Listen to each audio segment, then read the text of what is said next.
Hello everyone, it's Felix here from the Tennis Brothers, and today I'm at the College Tennis Showcase where I'm going to be interviewing Tom, Division 2 player, played number 1 at Indianapolis. I'm going to be asking him some questions about college tennis, life before tennis, and he might have a few questions for me as well.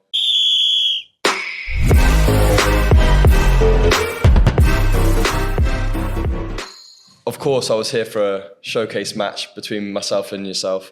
Unfortunately, had to pull out with a little bit of an ab injury. It's not too bad, but I was really looking forward to play. It would have been a good one, I think. Yeah, I think so too. First of all, thank you for having me. I mean, it's unfortunate that we don't get to play on the court, but I'm looking forward to answer you some of your questions and just talk a little bit about myself, a lot of my college route, and then I'm also going to have some questions for you about the future too, and let's get into it. Cool. So before you decided to go and play college tennis, what did your kind of early, tennis career look like? Well, for me, so I grew up in a small village, barely 500 people living there. So I played soccer and tennis, and then with 12, I kind of had to make a decision, which I want to take tennis or soccer more on a competitive route. So I chose tennis, and the problem is that where I live or where my parents are from, I barely have any competition and barely any people to practice with. So what I did is I moved away from home to a tennis academy close to Hamburg and Hanover. And I was able to, practice with the best kids in Germany, great coaching staff. So I stayed there from 7th to 12th grade, finished my high school there. And then I was like, okay, now I'm done with my school. Now I'm ready to go on the pro circuit, right? I played some tournaments, and I kept losing. I was like, is tennis even the right thing I want to do? Because I thought, no, I'm done with school. I got so much time. I'm supposed to win, but I'm not winning, right? Yeah. And then in 2019, it kind of completely hit me. My dad took me back home from the academy, and I kind of had to, find myself a little bit. Like I was down. I didn't want to play tennis anymore. I've spent some time with my family again because I haven't seen them for so long, right? Because I was away from home. And then we had to make a decision whether I start studying in Europe, which would have meant that no more tennis really, because it's hard to do both at the same time, or I try this whole college thing out. And then a couple of my friends already did it, so I reached out to them. I reached out to uni experts, Keystone, and asked them, hey, I would like to get some information about the whole college experience. And then they told me, what the whole process is all about. And the first thing they told me is, hey, Tom, you graduated in 2018, and now you already played the whole year of 2019. Yeah. We won't get you eligible for Division 1. Yeah. And that kind of hit me because back then the whole light on college tennis was bad. Like coaches told me, hey, if you want to go to the United States and play college tennis, might as well don't even play no more. Like it's not really that deep. It's not really that good. It's not really that competitive, which now looking back on it that was so wrong. Like the top level is nuts. I mean, look at the players now. Shelton, if you look at the Grand Slams, there are a bunch of kids who play college tennis. So this is how I kind of ended up at a great Division 2 school, had a great run, great team, great coach, and just really found myself back on the court again because of the team atmosphere you have in college, and it was just a good way for me to get back into it. And when you're making the decision of going, obviously, you've got to choose from some Div 2 schools. Yeah. What stood out at Indianapolis for you that you were like, yes, I want to go there? I think the number one reason was actually the coach, because he was from France. He lived in the United States for 25, 30 years. And I just heard in his voice his passion for tennis. And he told me that this team has an established winning culture. And my plan was I want to go to the US because of tennis. Some kids go to the US because they want to have a great time. They want to get your bachelor's, maybe stay in the sun somewhere warm. But my ultimate goal was because I still have this dream of being a pro, I wanted to go to a school where I can develop my game, become more mature, and obviously get better in tennis. And I think UIndy gave me that. And at the same time, the assistant coach, he was German. That kind of helped a little bit too, because my English was not that good back then. And so I knew, okay, I can always reach out to him. He played for the University of Memphis. He was a stud too. He was a great player too. So I would say the coaching staff definitely did a good job by recruiting me and giving me hope that UIndy will be a good fit for me. Yeah, and obviously I didn't have the opportunity to go to college tennis, so you're going to have to educate me a little bit here with what it's like. But how did you manage? Obviously, you've got the school side of things and the tennis side of things, and obviously you're not just there for tennis, and you're also not just there for school. So how did you manage the academics with the tennis, and was that actually challenging at times, or did you just crush it? That's a great question. I mean, I'll say the cool thing is about the US, the first 2 semesters, what they do is they call it general education classes. So even if you don't know your major, you already take some credits, and then you can kind of say okay, I would like to go more into management. I would like to go into finance. You kind of can build your way into, right? So it's kind of an ease in where you have harder classes off bat. So that was kind of cool. So I got used to the language, I got used to professors, I got used to turning in paperwork on time. Because as you mentioned, there's not really a lot of time there during the week. We have team practice every single day. You got your individual practice, you got strength conditioning, and some stretching and like mental practice too. But I think the most important thing is just to be organized, have a schedule ready, and get everything done on time. And I think I did a decent job. I never really got into issues where like, oh, I have to turn in something late, or like, oh, I have to do this. I think being prepared is probably an important thing to do, and then you'll be fine. And within the team, like I know obviously you've got kind of different people from different backgrounds, not just Americans, like you said, you know, you're traveling internationally. Within the team, are there also kind of, you know, you've got different personalities. Was that ever difficult to kind of manage with the team? Or obviously some people might have different thoughts after college as well. Some people might not want to go pro. Some people, you know, like you said, you made it clear, look, I want to go pro, I'm locked in. But I'm sure there must have been times, especially, let's go out, let's do this. How was that kind of dealing with all of that? I love that question. I love that question so much, because we did have some issues. Because the first thing that changes when you go and play college tennis, the individual sport becomes a team sport. Yeah. And some players like me, I loved it. The fact that I can lose my match, but my team, if they win, we win as an institution, I thought I was sick. And usually like playing juniors, it's all about yourself. Like if you win, that's cool. But if you lose, you feel like a failure, you question everything. And the team bonding, the team aspect was great. But then you have players who still have that, you know, like who just want to win for themselves. Yeah. And then let's say as a team, we win, but they maybe lose their match at position 3, 4, 5, whatever. And all of a sudden they're down, they're sad. I can get it for like, because you want to win for yourself, but you have to find a way to make that switch. It's not about you anymore. It's about the institution, about the team. Yeah, I guess that's important as well. You've obviously got a lot of characters. And I've heard a lot of stories, especially with some teams, people transferring, people not enjoying it. So I think that's always important, that kind of team chemistry. So exactly.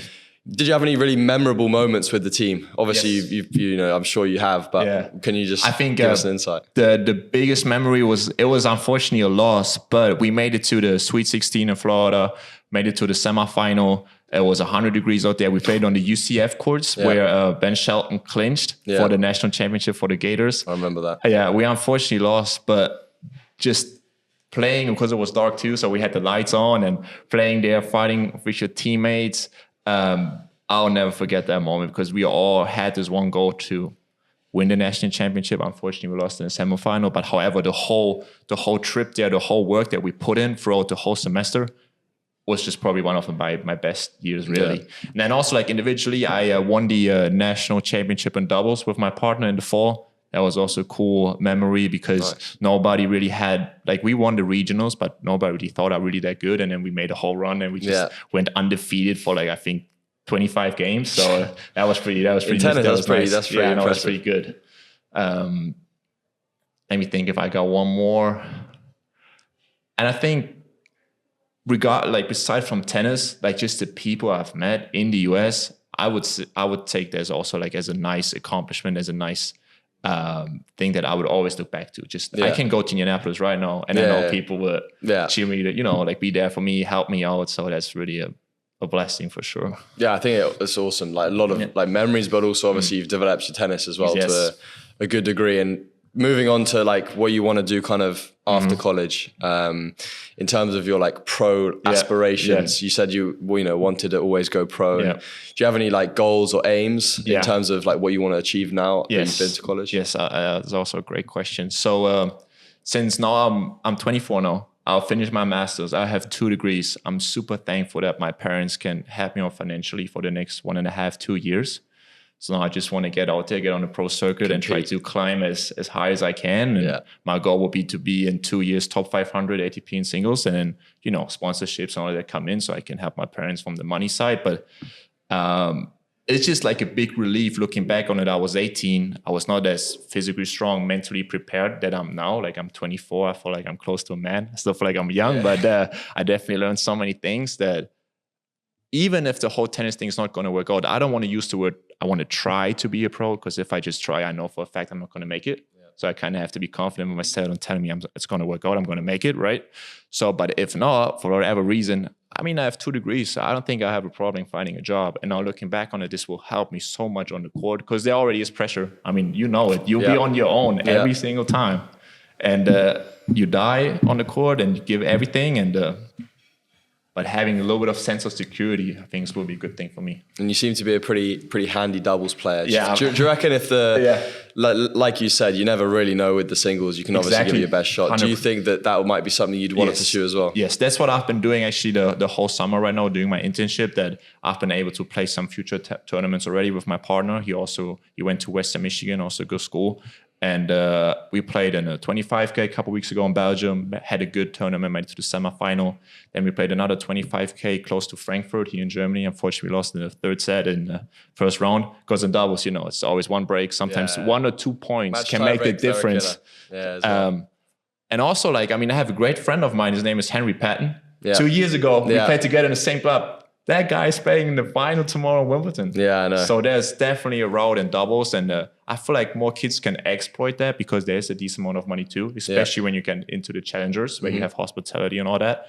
So I'm definitely not afraid to maybe taking that path and going into doubles too. Yeah, I think it's one of the exciting routes that not many people talk about. And obviously myself had a little bit more success in doubles beginning of this year. So for sure is always something that's, it's in the back of your mind. It's obviously financially a lot tougher. You have to be a lot higher ranked and it's a lot more of a grind. But, I think it's also exciting there's other options. Exactly. And having a teammate traveling with you instead of being completely on your own. Because that was my first question for you, because you told me that you've been already on the circuit. You've played in Monastir, in Sharm el-Sheikh and in Turkey, you name it. Yeah. Is there one thing that you would kind of tell me that I should watch out for, prepare myself? Because I've heard already a lot of stories that it will be hard, Yeah, I mean, the one thing I'd say is always make sure you're surrounding yourself with people that are like-minded, but also, when you go to these tournaments, there's a wide variety of people. You've got the people that want to just go out of these tournaments as fast as possible in the sense of they want to move to challengers. Right. Those are the people you want to hang around with because they're the ones that are locked in.